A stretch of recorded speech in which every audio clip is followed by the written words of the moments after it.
No one can tell our story better than we can. Those were the first words that silenced the crowded hall in Ouagadougou that afternoon, words that cut through the air like thunder after centuries of silence.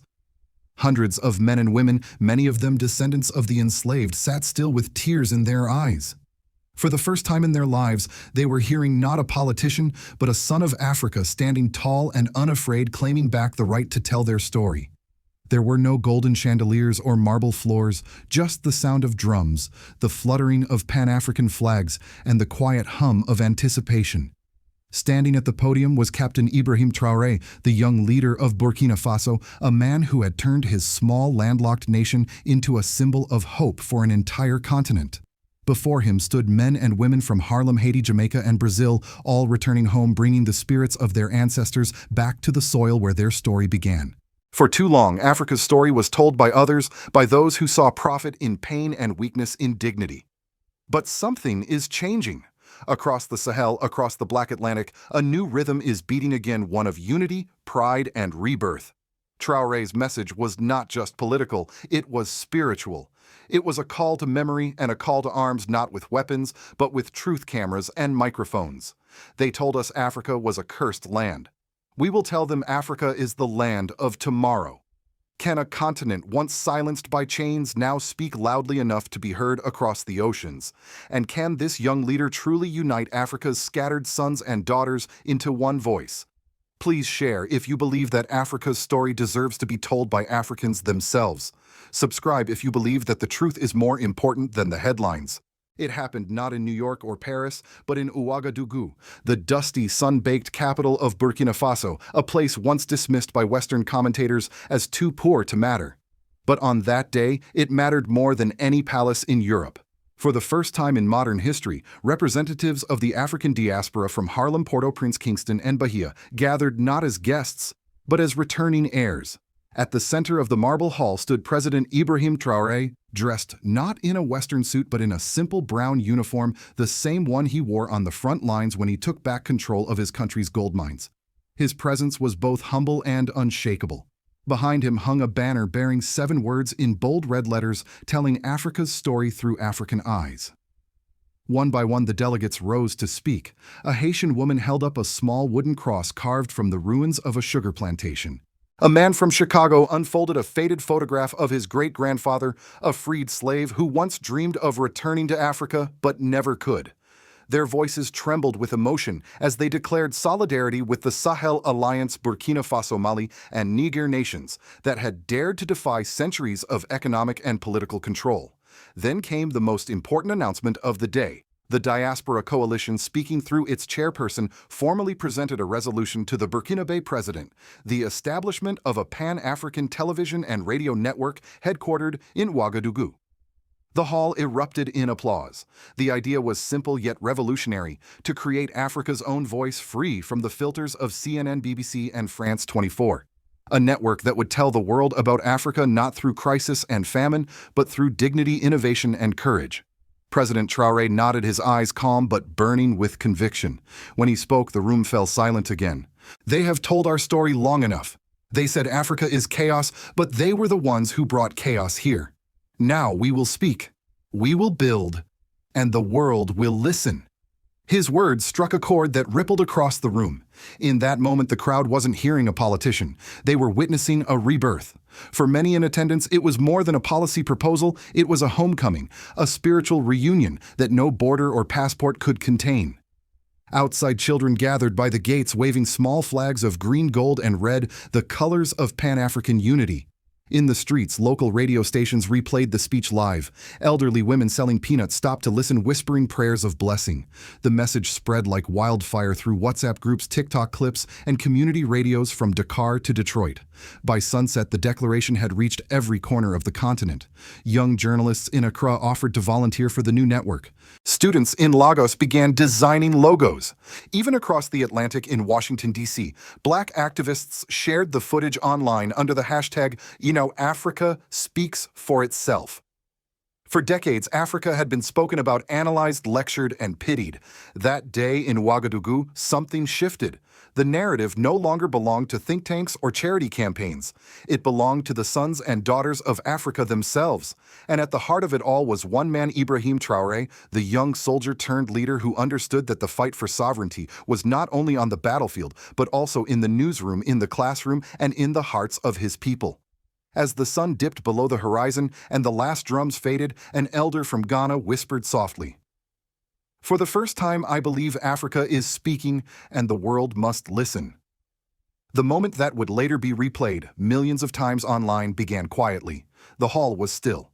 The crowd had settled after the applause.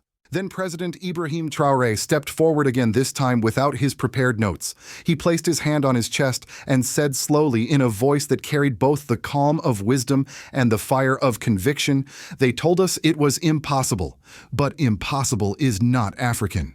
The room froze. Some looked at each other, others lowered their heads overwhelmed. Then a wave of emotion swept across the hall, the sound of hundreds rising to their feet in thunderous applause, some shouting, some crying, all united in a moment that felt larger than history itself. Traoré's words were not just a line, they were a lightning strike through centuries of doubt. He spoke of the ancestors of men and women who had endured the chains of slavery, colonial violence, and erasure, yet still left behind songs of hope and survival. Our grandparents endured everything: slavery, colonization, humiliation. Yet they survived. No people on earth have suffered what we have suffered, and still we stand. That is what makes Africa eternal. Every sentence hit like a drumbeat. The hall pulsed with emotion, each syllable echoing like a collective heartbeat of a billion souls. Then, as the cameras zoomed in, something extraordinary happened. A woman from Brazil, the granddaughter of an enslaved man from Benin, stood up, tears streaming down her face. She raised both hands and shouted in Portuguese, "We are home." Her cry triggered a chain reaction. Others joined in Swahili, in English, in French, in Creole, a chorus of voices continents apart but now spiritually one. The president smiled faintly and nodded, whispering, "Yes, my sister, you are home." At that moment, the air inside the hall changed. Even those watching online could feel it, an unseen sacred energy, the merging of the living and the dead, the present and the ancestral. It wasn't a political rally anymore. It was a resurrection. Outside, the streets of Ouagadougou erupted with celebration. Crowds gathered with drums, dancing barefoot on the warm dust. Local musicians began playing spontaneous rhythms. Market women threw flowers. School children chanted, "Africa is awake." News outlets across the continent broke their usual tone. In Accra, talk shows called it a second independence. In Nairobi, social media users said, "This is what freedom sounds like." But in the West, the tone was different. BBC called it a populist speech. France 24 labeled it a cultural provocation. CNN said Burkina Faso flirts with defiance. Yet none of those words could capture the reality that millions saw: the look in people's eyes, the tears, the laughter, the sense that something sacred had just been reclaimed. In Washington, D.C., professors at Howard University's African Studies Department streamed the full speech to a packed auditorium. One student whispered, "This feels like Malcolm X reborn in Africa." By nightfall, "Ours, impossible, is not African" had become a trending hashtag across Twitter, Facebook, and YouTube. Diaspora communities in New York, London, and Kingston held spontaneous candlelight vigils, not in mourning, but in triumph. They sang old freedom songs, mixing them with new beats, chanting Traoré's words as if they were scripture. Back in Ouagadougou, as the lights dimmed and the stars emerged over the Sahel sky, Traoré met briefly with the delegation again. He spoke softly, almost like a father to his children. "They tried to erase the black gene by killing our bravest youth, but we are still here. You, my brothers and sisters, are living proof that Africa cannot die. We were scattered but not destroyed. And now we are gathering again." The delegation wept openly. Some knelt before him. Others simply placed a hand on his shoulder in silent gratitude.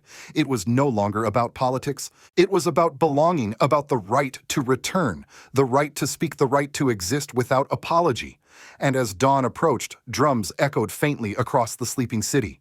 For the first time in generations, the sound was not one of resistance or sorrow. It was the sound of homecoming.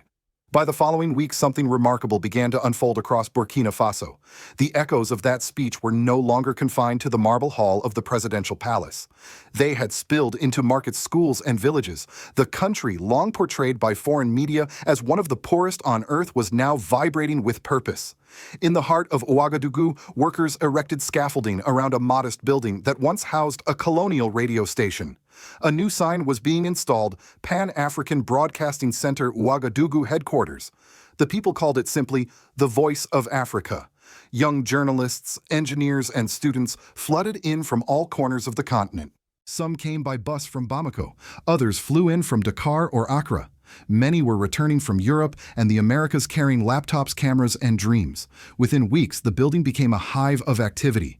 Stories once buried by foreign news agencies were now told in local languages from local perspectives. Traore had ordered that this new media house would not depend on Western grants or NGOs. Instead, it would be funded by public contributions from citizens and diaspora investors. If our voice is bought, he said, then our truth is sold. But beyond the microphones and cameras, something deeper was happening, a social awakening. Neighborhood youth groups began organizing truth circles, where elders shared untold stories of colonial resistance. Artists painted murals of African unity across city walls, portraits of Sankara Lumumba and Nkrumah standing alongside Ibrahim Traoré, hands raised toward a sunrise painted in red and gold. The change was not just cultural. It was political and geopolitical. Within the Sahel alliance, other governments watched closely. Mali and Niger announced plans to replicate the Pan-African media model in Bamako and Niamey. Across the border, community radios began broadcasting in unison, creating what commentators called the New Sahel sound. Western embassies were less enthusiastic. Reports surfaced that several European diplomats had privately expressed concern over the growing anti-colonial sentiment and the potential spread of disinformation. But the irony was not lost on the Burkina Faso. The same nations that had monopolized the global narrative for centuries now feared the emergence of another voice. Inside the country, citizens began to reclaim not only their story, but their sense of civic duty. University students formed volunteer groups to teach media literacy in rural areas. Farmers' cooperatives started producing radio programs on sustainable agriculture. Even soldiers, once seen only as agents of war, began appearing on community talk shows to discuss national rebuilding. Everywhere you looked, the invisible wall between government and people was crumbling. A 65-year-old schoolteacher named Aminata told a reporter, "For the first time, I feel like the president is speaking with us, not at us."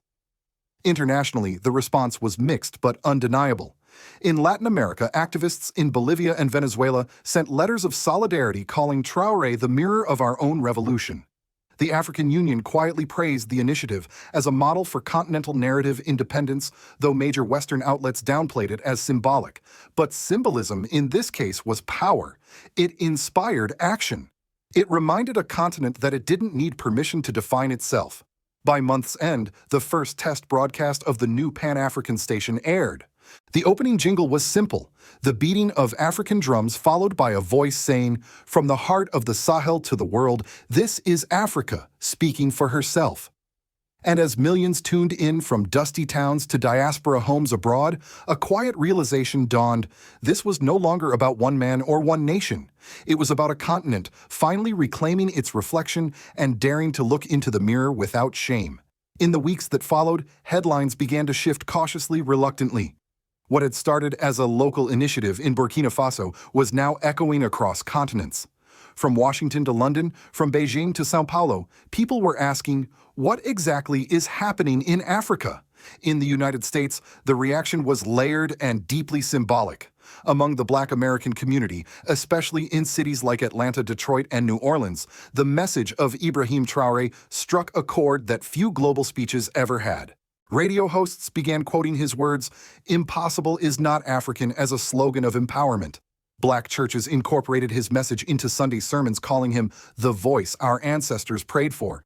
At Howard University, professors drew parallels between Traoré's leadership and the civil rights struggle. What Traoré represents, one historian said, is not another African leader seeking approval from the West, but a generation reclaiming Africa as the spiritual center of global Black identity. Meanwhile, U.S. media outlets approached the story with caution. CNN described him as an unpredictable populist. The New York Times called his media revolution a challenge to global information order. But on independent Black-owned channels, the real news network, Black Power Today and smaller YouTube platforms, the tone was different.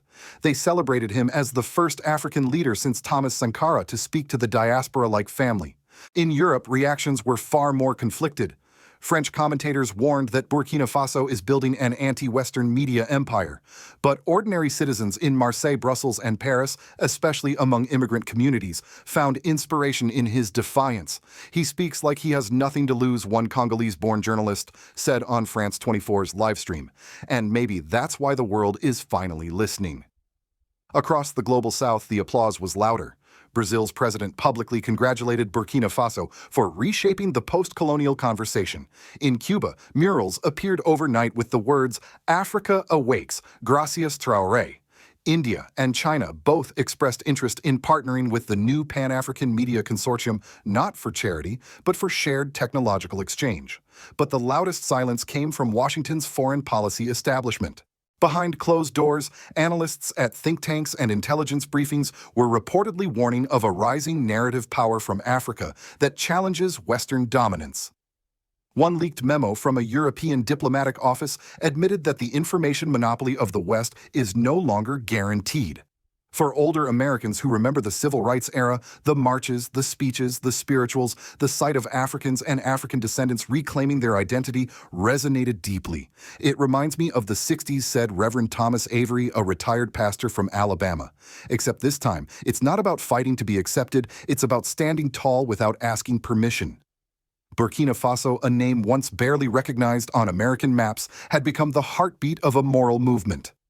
Traore's message to the world was unmistakable. We are friends to all peoples who respect our sovereignty and our dignity. It was not anti-American. It was profoundly human. A call for mutual respect and for the world to finally see Africa not as a continent of need, but as a continent of wisdom. And for many in America watching from afar, it stirred an uncomfortable but necessary question. If Africa has awakened, will we have the humility to listen? As the lights dimmed over Ouagadougou that night, the city hummed with a quiet electricity, not the kind that powers machines, but the kind that ignites hearts. The speech was over yet. Its echo lingered in the air like the rhythm of ancient drums. From that small patch of land in West Africa, a spark had been struck, one that could travel across oceans and generations. But history, as we know, has a way of testing those who dare to change it. Every movement that begins with truth eventually meets resistance. And so whispers began of sanctions, of media smear campaigns, of concerns raised in diplomatic corridors. For some, the sight of Africans controlling their own narrative was more dangerous than any weapon. President Ibrahim Traoré knew it. He warned his people gently, almost like a father preparing his children for a storm. To awaken is beautiful. But to stay awake, that is the real struggle. Those words became the quiet anthem of a nation that refused to fall back asleep. Across Africa, his message spread like sunrise from dusty villages to the crowded streets of Lagos, from the highlands of Ethiopia to the ports of Ghana, and far beyond in the Americas, in Europe, in the Caribbean, those who once called Africa only a memory began to call it home again. What began as a political act, the founding of a Pan-African media voice, had become something spiritual, a reclamation of memory, of belonging, of truth itself. It was as if the descendants of those who had been taken were finally completing a journey centuries in the making. And yet a quiet warning hangs over this awakening. The same powers that profited from Africa's silence will not easily allow its voice to rise unchallenged. They will use narratives, sanctions, and propaganda to drown it out again. That is why Traoré's call was not just for Africans, it was for all people who still believe that truth belongs to everyone, not to empires. Because this is not just Africa's fight, it's humanity's test. Can we as a world learn to listen again? Can we respect the dignity of others without fear of losing our own? Can we finally allow the continent that gave birth to humanity to tell its story in its own language, in its own rhythm, in its own time? If you believe the answer should be yes, then let this message live on. Share this story if you believe Africa has earned the right to be heard. And subscribe if you believe that the truth, no matter how uncomfortable, is more important than the headlines. Because somewhere tonight in the heart of Burkina Faso, a radio tower hums softly under the stars and a new voice is rising.